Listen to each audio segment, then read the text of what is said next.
في ربيع الأول من العام 11 للهجرة وبعد حجة الوداع، ألم برسول الله صلى الله عليه وسلم الوجع بأبي هو وأمي، وخيره الله فاختار لقاء ربه.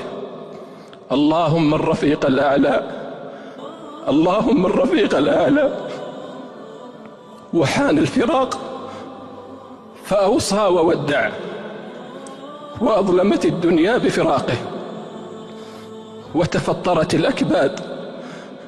فيا لله ما أعظم الهول، وما أشد الفاجعة، وما أصعب الخط، وما أثقل اللحظات. كيف لا وقد انقطع بموت رسول الله صلى الله عليه وسلم الوحي عن الأرض،